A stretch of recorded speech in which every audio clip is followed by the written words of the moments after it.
They don't want that free blues. Yo, welcome back to Free Blues Boxing. Hit the like, subscribe, and the notification bell for unlimited content. We are Bike. Yo, welcome back, mother freaking world of boxing.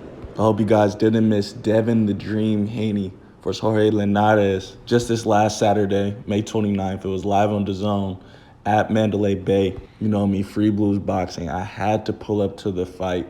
It was a must-see. Devin the Dream Haney, one of my favorite boxers coming out of Oakland, currently the WBC champion of the world at lightweight. And yeah, everybody knows this was his first test against Jorge Linares. It wasn't an easy fight, but at the same time, he did dominate probably the first 9 rounds. I'll give Linares the last 3.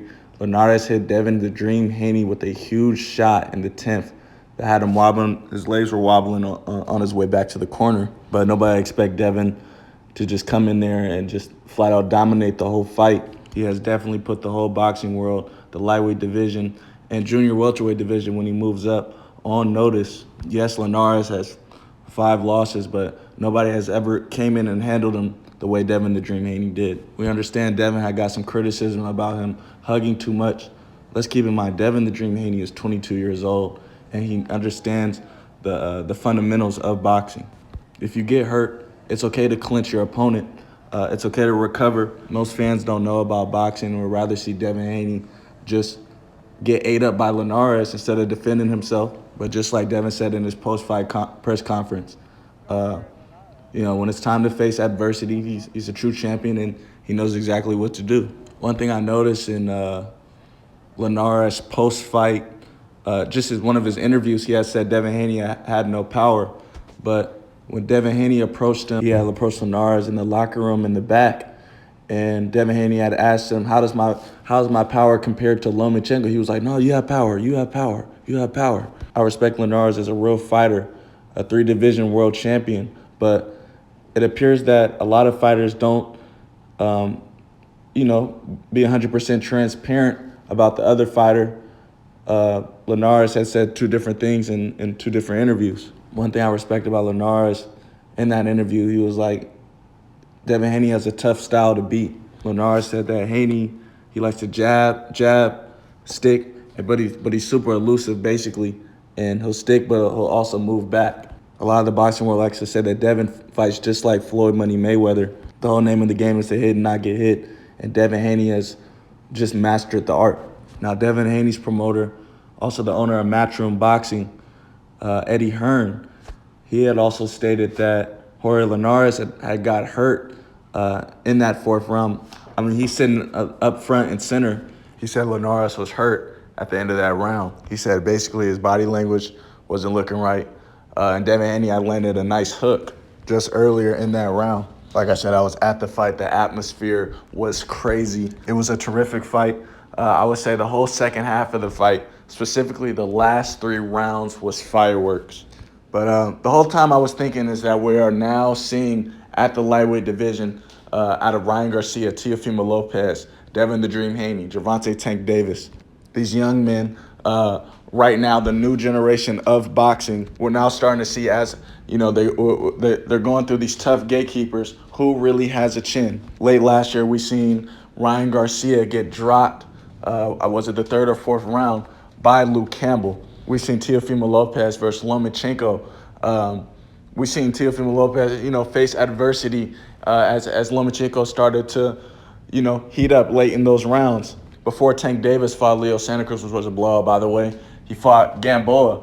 We seen him take a tough shot. We seen Tank take a tough shot against Fonseca. Now we see Devin the Dream Haney against a pressure fighter in Jorge Linares get caught with a huge shot in the 10th round. We've seen Jorge Linares, just a very impressive fighter in the past. Maybe he is a few years past his prime, but he's still a very dangerous fighter. I have to admit, that combo he hit Devin Haney with at the end of the 10th round was probably the quickest, most lethal combination I haven't seen in a minute. Devin Haney has been getting roasted in the IG and Twitter comments, saying that he was doing the stanky leg going back to his corner, saying that he had noodle legs, all this type of stuff. The difference is from Devin compared to a lot of fighters in the game is that they're already treating Devin like he's Floyd Money Mayweather.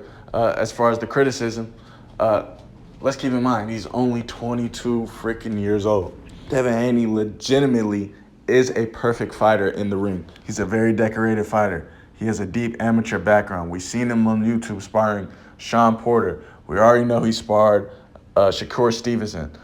He's literally been on camera saying he stopped Gervonta Tank Davis in sparring when he was only still in the amateurs. We've literally seen his early pro fights. One specifically, he was in Vegas, and Floyd Mayweather Sr. is literally in his corner, literally working his corner, telling Devin Haney what to do. This is early on in his professional career.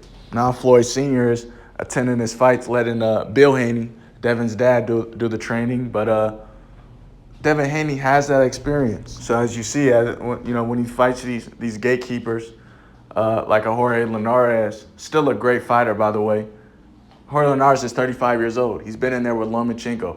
We've seen Jorge Linares literally drop Lomachenko in a tough fight. We've seen him drop Luke Campbell and beat Luke Campbell in a tough fight.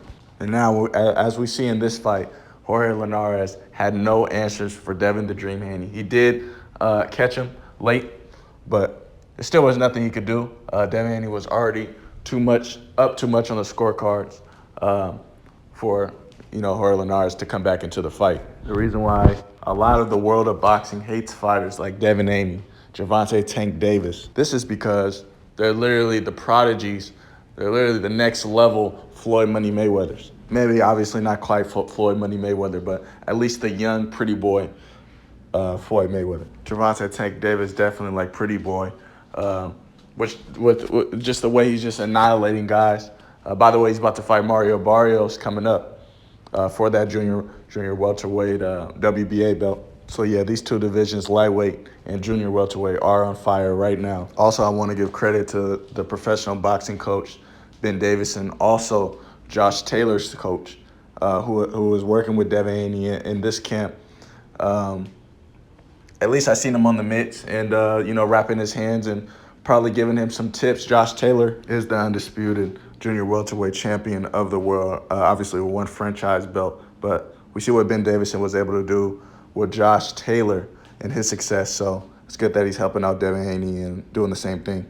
Now, yesterday, Devin Haney had tweeted out Ryan Garcia is a true definition of a coward. A few weeks ago, he wanted sympathy because he was having mental health issues. This week, he was talking a whole bunch of crap about me. It's funny how he came out after Javier Fortuna had found another opponent. Now, after the fight, a reporter asked Devin Haney, what do you think about Ryan Garcia, or basically, what's up with the fight with him? He was like, God bless Ryan Garcia. He's going through some things right now. I'm not going to kick him down. We have history. But later, when he goes home and he goes on social media and he sees Ryan Garcia had quoted a picture of basically him watching Devin Haney versus Jorge Linares, Ryan Garcia stated that I would have slept Devin Haney. Now, what doesn't make any sense is Ryan Garcia is currently not fighting right now due to anxiety and depression. What would make him come out of nowhere when obviously he had his title shot after defeating Luke Campbell? He was the WBC mandatory and decided not to fight Devin Haney. He was calling out Manny Pacquiao. He was calling out Gervonta Tank Davis. Those fights didn't go through. But now he wants to come out of nowhere and diss Devin Haney. I want to like Ryan Garcia. He is all-world talent. But when he comes out of nowhere in the media and dissing Devin Haney and faking his anxiety and depression thing and not stepping up to big fights, then he's just going to be irrelevant at the end of the day. So, yeah, put in the comment section, what did you think of the Devin Haney-Linares fight? And also your thoughts on Devin Haney calls Ryan Garcia a coward. Yo, boxing world, thank you for watching Free Blues Boxing. Hit the like, subscribe, and the notification bell for unlimited boxing content. Until next time, peace and love.